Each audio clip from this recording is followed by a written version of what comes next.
It is Monday, 16th of September, 2024. Welcome to the God 10 video. If there's a bit of background noise in this one, it's because opposite me is some building work going on. Also, they're chopping down a bunch of trees. Don't know why, probably to make way for 5G masts A. So I'm hoping the noise doesn't bleed through, but either way, I just wanted to crack on and get this one out and share a few thoughts.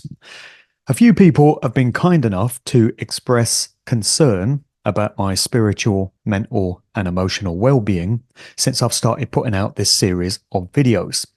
So I definitely appreciate the concern, but really I'm okay because I've come to a place of acceptance. And I think my grounding for this has been the work that I've been doing for many years into the music industry and entertainment and popular culture generally. So when I think back, when I first got into conspiracy research, I came to realize that the world is nothing like we thought it was in terms of who really runs things. The groups, the networks, the secret societies that are in control of all aspects of organized society. So that is a bitter pill to swallow when you first come across it, but really it's conspiracy 101. It's baby truther material. That's the first stage in the truth discernment process. And for me, that involved looking at the music industry, which I'd been a part of, and I'd loved music up to that point. Well, in the 80s and 90s at least, I'd started to fall a bit out of love with it in the early 2000s. But my research took me down some unwelcome paths in terms of discovering who many of these bands and these artists and these DJs and producers really were, where they'd most likely come from, some of their dubious family backgrounds and affiliations, and the fact that they were pushing social engineering agendas. So I had to come to a reluctant acceptance that many of the people that I'd looked up to at that point and respected, and many of them had been personal role models to me, weren't necessarily who I thought they were. So as the work continued, and as I made it my business to research this stuff, to put it into my books and my talks, an acceptance emerged. I just had to accept that this is the state of affairs. And then if you are prepared to go a step further beyond that, you start to ask questions about the true nature of this realm in the first place. You can spend a lifetime looking at all the fine detail, the names, the places, the dates, the detail of the way these agendas are carried out. But eventually the big question emerges, well, why are we here in the first place? What is this game of life really all about? How did we get here? What is really in control of this realm of existence? And so this is where I'm at. And I know a lot of other people have arrived at this stage as well, down to the huge amount of feedback that I've received, both in terms of emails and comments left in many of the video threads. And also when I've been meeting people out and about and they've just been stopping me and having conversations with me on the spot. So for me, and I know many others, we've reached a place of acceptance.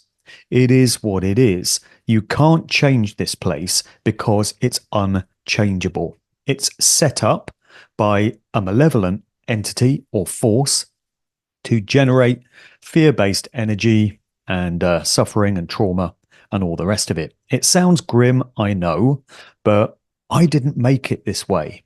I found it this way. I'm merely reporting on what I find. And it's very much the same thing as when I do presentations or talks or videos on, let's say, the Beatles or the Doors or David Bowie. People just don't want to hear it about these groups. They don't want to hear about all these suspect connections that they have.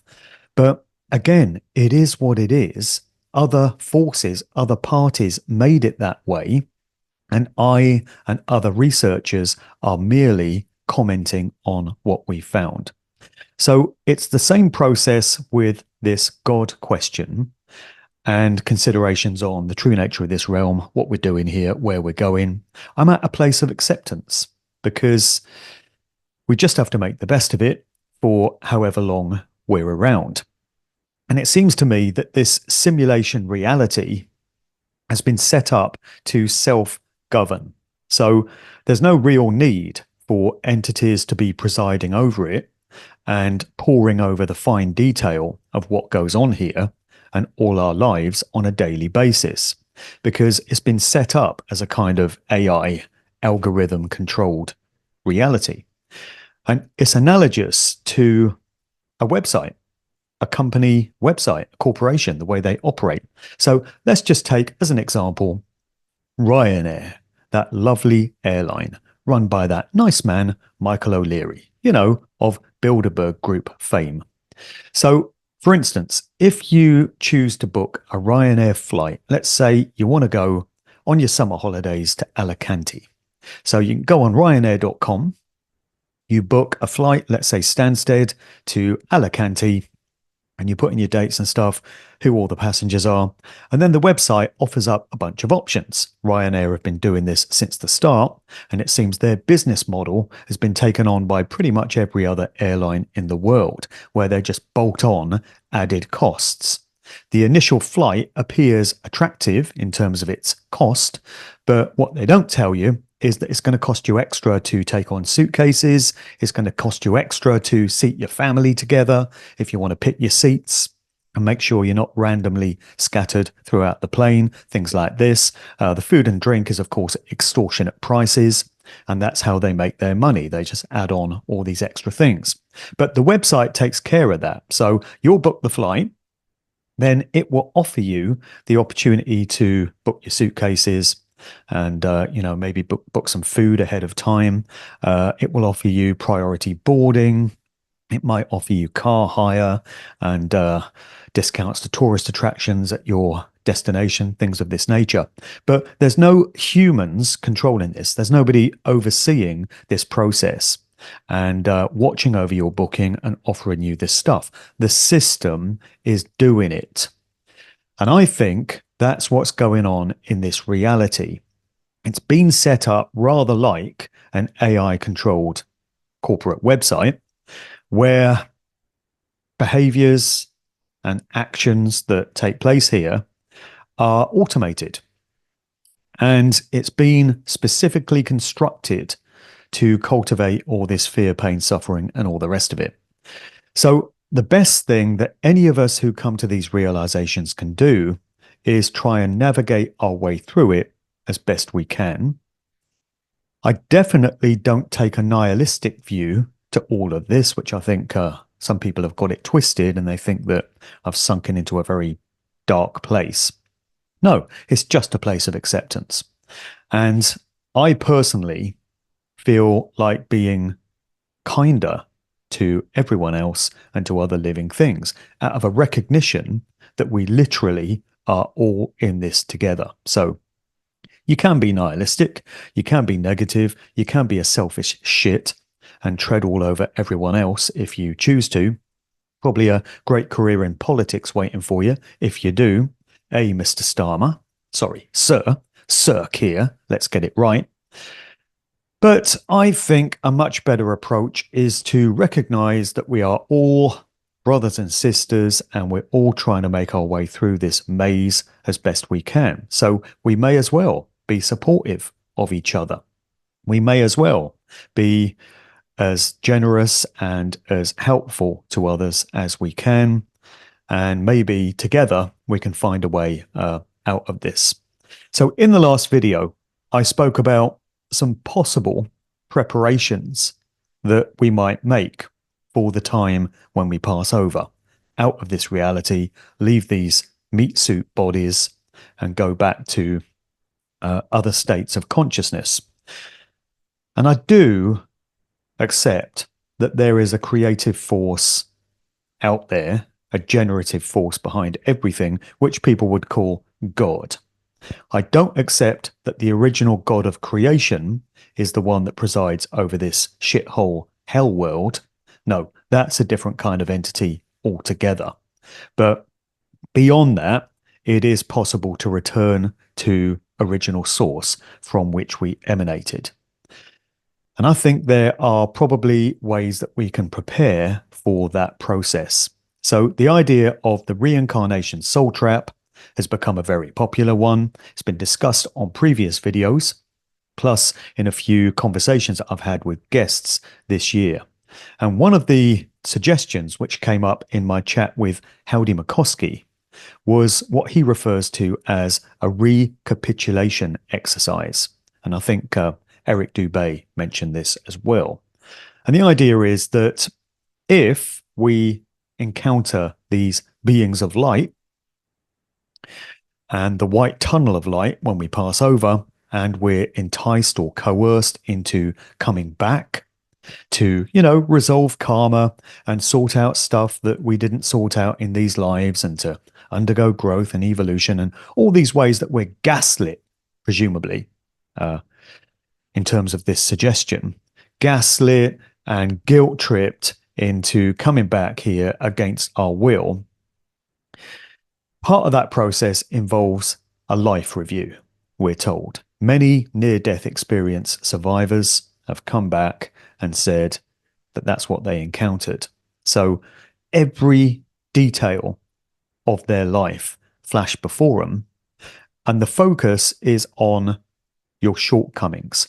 So things you got wrong, things you're ashamed of, things you feel guilty about.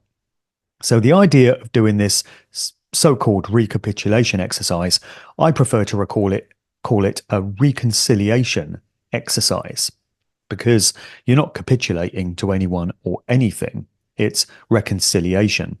And I mentioned this in the past video, so I've started to do it. I've got this notebook, and I've only just started. It's obviously going to take a very long time, but I've started in my own handwriting to write down details of my life.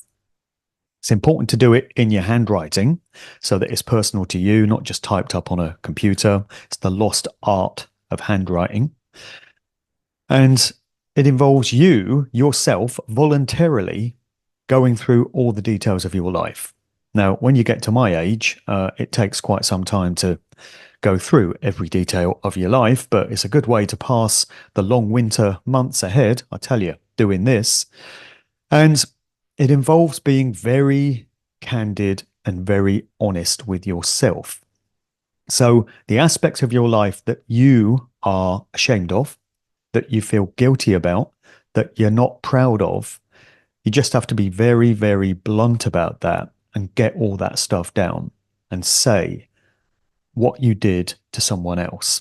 Express it, and try to consider the effect that that had on that other person.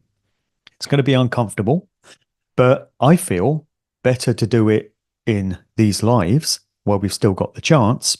And then if we are faced with this life review through these beings when we pass over, and if it is part of a reincarnation soul trap, I don't know if that concept is real, but I think it's worth considering and preparing for just in case it is.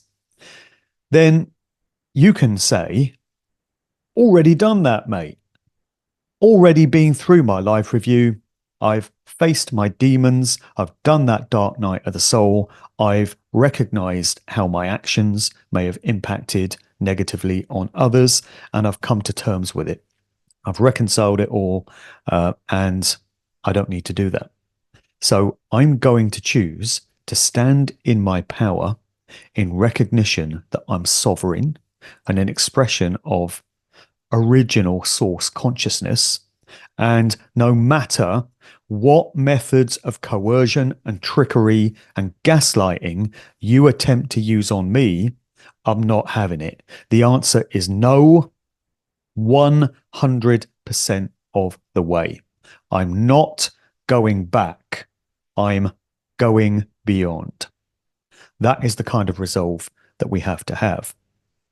It's very synchronistic that my good friend Robin in Australia, out there in WA, just before I started to record this video, sent me a statement which she'd seen in a shop out there in Australia. So she was entering this shop, noticed this sign, took a picture of it and sent it to me. So let me just read this out.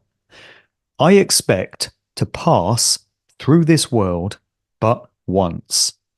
Any good thing, therefore, that I can do, or any kindness that I can show to any fellow human being, let me do it now. Let me not defer nor neglect it, for I shall not pass this way again. Isn't that the kind of determination that we need to have if we're to avoid being tricked into coming back into this place? I feel it is. So I want to move on now to some feedback. One of the great things about doing these videos all these months is the great messages that so many people have sent my way. And they've raised some really good points. And I think many of these are worth sharing. So let me read a few of these out. And we've got some themes that are going to start to develop here as we go on. First one, a premise of the realization of non-duality is non-volition.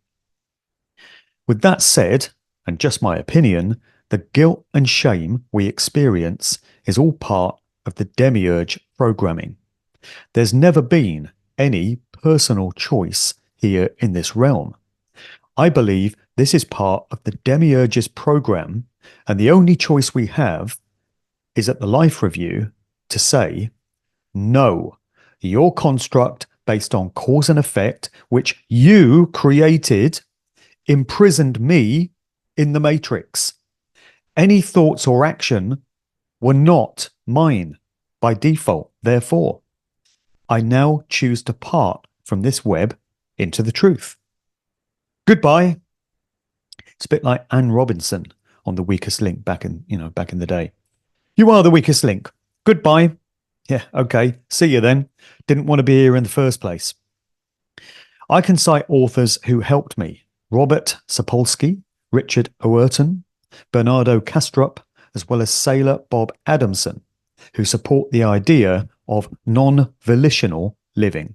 So the idea that we were forced here and we can't actually be held responsible for any of our actions because we were never really given a choice. So the next one, I've been delving into this for so long now, and the one thing I just don't get is this need to do the life review in preparation for when we pass over into that realm. Yeah, I get it. It's all bullshit and run by some evil fucks. So why on earth do we need to play that game with them, knowing it's all a game? And that life review is part of their trump card to send us back. We all have regrets. We've all done things we're ashamed of, knew it was wrong and did it anyway, etc. We've also been played into believing a whole load of non-truths and lies, which contributed to us making some bad choices. So when you're living in a suffering pit of hell, where it's been specially constructed to cultivate fear and pain and trauma, you don't really have much choice, and you can't really be held responsible for the way you respond to that kind of situation, because you get put into fight or flight. You get traumatized, you get anxious, you get stressed because of the conditions that you, in my opinion, have been forced into. So how can you then be gaslit into feeling guilty about what you did? You didn't fucking want to be here in the first place, again, in my opinion. So I've deviated from the correspondence there. Let's go back to it. Isn't it enough for us to forgive ourselves? Do we even need to forgive others? Why not just accept that this has been a raw deal? We were tricked, held hostage, and messed with every step of the way, and just say, no, no thank you, no more, I'm out of here. When you find yourself before this council of advisors doing this life review, cough, choke, I would much rather look them in the eye and say, reveal yourself, your true self. It's a game. Call it. Stand in your sovereignty, in your own power. To me, it seems like a mistake to even play that game. I can just imagine these beings looking like some wise old men in white robes, when in fact they're probably some hideous looking reptiles. I liked what Wes Penra said about looking for a hole in the grid and going for it and not looking at the white light tunnel. That's about the only part of his stuff that resonated with me, this person says. So the next one is going to be considered taboo and controversial by some, but it must be clear by this point that I'm prepared to go to these areas and ask questions that others aren't, and raise subjects that others feel very uncomfortable about. So it's the question of opting to remove yourself from this realm, to take your own life. Okay, so this is not me advocating that action by any means. Let me make that clear. But we're just discussing it. We're just getting it out there. It's not talked about in polite society. It's demonized as a concept by organized religions and more New Age spiritual traditions. But why is that? Why can't we talk about this? We own our own bodies, right? And so we bear the ultimate choice in terms of what we do with our bodies. You can become an alcoholic if you choose. You can become a drug addict if you choose. You can eat junk food all your life if you choose. You can remove yourself from this realm if you choose. It is your right. I mean, there's the impact that it might have on others that are left behind to consider, but ultimately it's every individual's choice. So that being said, let's get into this piece of correspondence. Somebody wrote in to say, if we are faced with the continual nature of suffering brought about by simple existence, the logical mind is bound to take the next step. Where does suicide fit into this? YouTube's probably going to ban this just based on that word alone. Let me see if I can rescue the video by not mentioning that word again. Is S the logical result of the desire to end suffering? Surely, if we are faced with the soul trick after physical death, then logically it follows that we will still arrive at the same place no matter what the circumstances of our deaths. It doesn't matter if you wait until you're 90 and you fade away of some terrible disease after 15 years of extreme discomfort, or whether in an instant you decide to remove yourself at a much earlier stage. We're still going to end up at the same place, facing the same circumstances, right? I will say that I'm not prone to S or encouraging anyone in that direction, but it's a worthwhile thought experiment. Would it not bring our opportunity for release from the trick more under our control, simply because we would be prepared for it? We would know when it's coming. Once that question came to mind, I started to consider all of the pressure from religions against S and laws and society.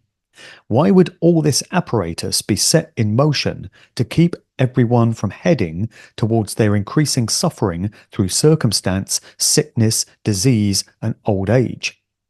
Unless that's the point, to keep it all going. They don't want us exiting early because they want us suffering into old age and continuing to undergo all the stress and all the hassle and the hardships that life in this realm brings. As I said above, I have no answers, and these are the questions I'm grappling with at the moment, and I was moved to share this with you. So, yeah, grateful for that one. And the next one continues in a similar vein. I just wanted to mention where you speak of near-death experiences of my occurrence when I was in my early 20s. I had a very bad teenage and young adult years and attempted S 3 times. On the third attempt, I was almost successful, having used a volatile liquid I took from a chemical company I worked at. I also experienced an amazingly bright light that was so comforting I was led into a tunnel. It's always the same account, isn't it? I was also deafened by a massive, roaring, thunderous sound, which, despite its volume, was beautiful and pulled me towards it. The light and the sound were leading me in only one direction. The sensation of peace and relief was overwhelming. Then, I presume, as death came about, I dropped the bottle of liquid on my naked chest, and the sudden cold feeling somehow terminated the light and the sound and jolted me back into the horrible life I was enduring. I was violently sick after and unwell for a day or two, but pulled through. I could not face life as it was, and I quit my job, ended everything in the UK, and bought a one-way ticket to Cairo and backpacked my way to India, where I lived for a decade. I'm back in the UK now and in my 60s, but have absolutely no fear of death anymore. So when you mentioned other people having near-death experiences and the bright light, it made my skin crawl. So on to the final one that I'll read out. This individual wrote, "As a bibliophile fanatic, one of my favourite genres is historical fiction and heroic fantasy. Aside from being great writers, the authors meticulously researched the areas they wrote about, giving accurate depictions of the cultures. Overwhelmingly, their tales take place in the eras of sword, shield, dagger, spear, mace, and battle axe. The tribes of these ancient Aryan nations worshipped and sacrificed to a plethora of gods and goddesses. It seems they always had trouble appeasing them. Every now and again, the gods would grant favours to a mortal, but far more frequently, the gods would torment them, causing tragic misfortune. Think the story of Job in the Old Testament. Hence the recurrent lamentations. We are just the playthings of the gods. The gods are cruel and capricious. The gods have destroyed my life, taking everything I loved from me. The gods delight in my misery, etc. Do these gods remind you of any other group of beings on topic here? Why would immortal gods derive satisfaction from mortal pain and suffering? I'm convinced that these gods and the archons, the cohorts of the demiurge, the ancient Gnostics wrote so much about, are one and the same entities. The names and attributes the ancients gave their gods and goddesses notwithstanding. Particularly, consider the subject of blood sacrifice. To try and placate the gods, the people, before divination ceremonies, and especially warriors before battle, would sacrifice animals, hoping this would convince the gods to grant them victory. I think precious few of them realized that they, the ones slain in battle, are the real sacrifices desired by the gods, just like today, just like throughout history. The appetite that these cosmic parasites have for loosh is insatiable." So I'll leave that there. The overriding theme then of this video, as we've reached the 10th volume, is acceptance of the nature of where we find ourselves. It is for me, anyway. And preparation for what comes next. And I do feel that we can find our way out of here if we are strong enough in our resolve. So the first part of that has to be a comprehension of where we find ourselves and what this place is all about and the purpose of it, what's in control of it and what it wants from us, and what we may well encounter when we leave these bodies.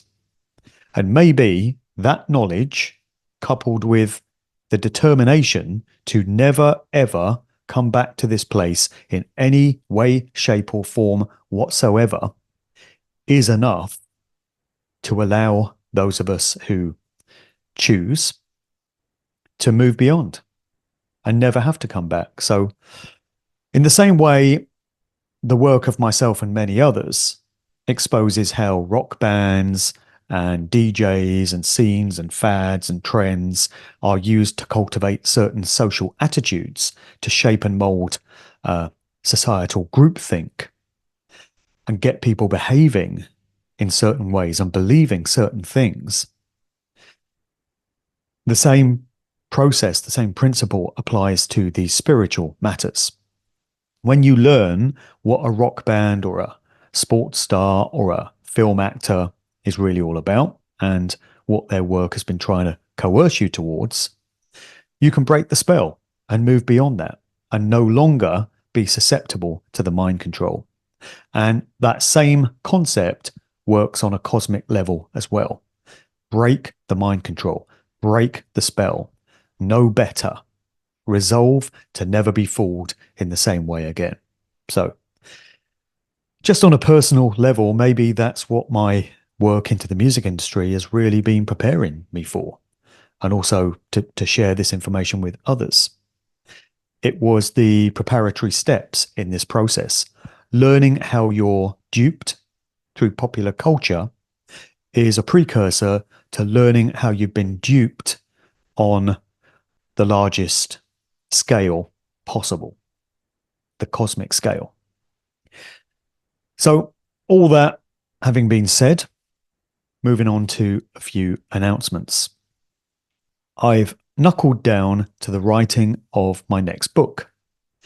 The last one was fiction. It was The Gift and the Curse, my second novel. So I'm back to non-fiction for this one. It's another volume in the Musical Truth series. It's called Musical Truth Soundbites. So it's not Musical Truth 4 as such, but it does continue on from the trilogy. And it's going to consist of standalone stories which reinforce the points made in the earlier volumes. No shortage of information, hundreds and hundreds of files sitting on my desktop to be sifted through and assimilated, but I think that's probably what I do best. Aggregating information, bringing it all together from a wide variety of different sources and making sense of it and putting it across in an easily digestible, articulate way. And joining dots and seeing patterns and trends where they emerge. So that's what this book is going to be all about. I'm looking to get it out in the spring. Initially, I thought I might be able to make April or May, but I'm going to attempt to fast track it and get it out by the spring equinox, March. So a long winter ahead. I've got much work to help me get through it. So I'll be ploughing into this book and attempting to get it out by March. I'm also recording the audiobook version of Musical Truth 2, because that's the only one of my printed books so far, which is not also available in audio form. Doing these audiobooks is hugely time-consuming and laborious. It literally takes months to read all that stuff and to produce it, make sure the audio is all properly formatted. It's a very long process, but that's underway. I'm a good way to getting that completed. And the aim with that one is to get it out this side of Christmas. So I'm aiming for December for the Musical Truth 2 audiobook, which will be available on Audible.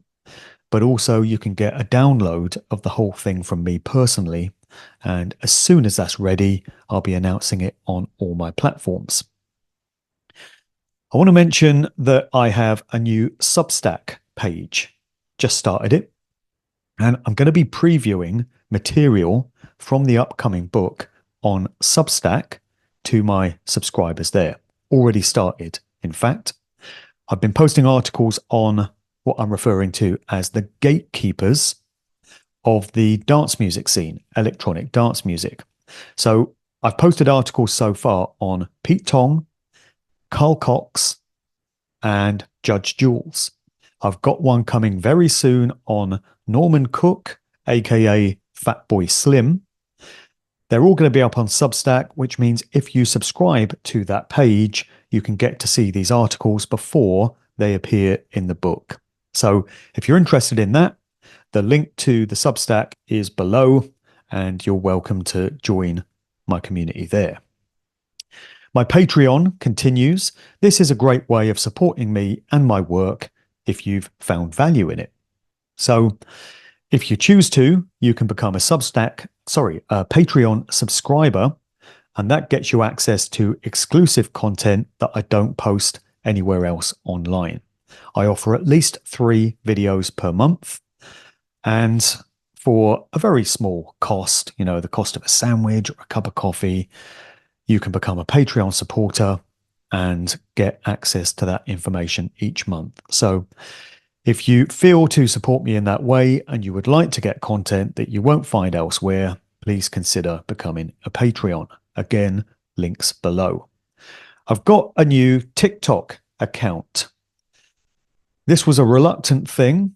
I hate TikTok. I refer to it as TikToxic, but we might as well use the tools of the controllers against them wherever we can.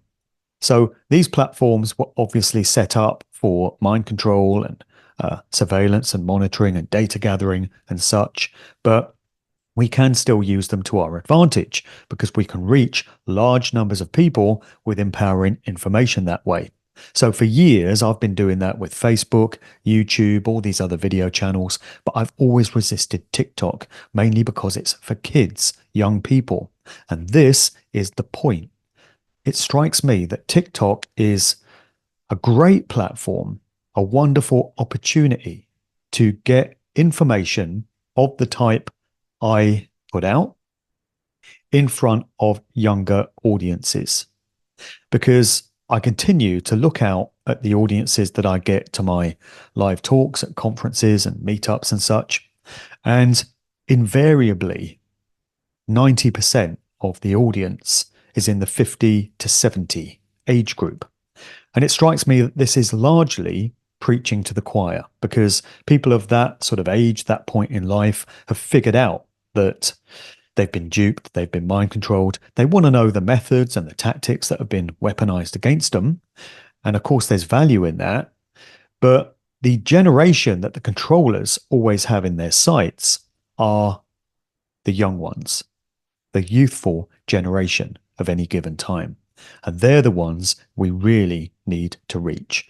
I mean, if I stepped up on stage at a conference and looked out and saw 18-year-olds, 25-year-olds, 30-year-olds, I'd be absolutely delighted, because these are the people we really need to reach. They're the next generation who need to be informed and armed with this kind of information. So I feel TikTok is a great way of achieving that.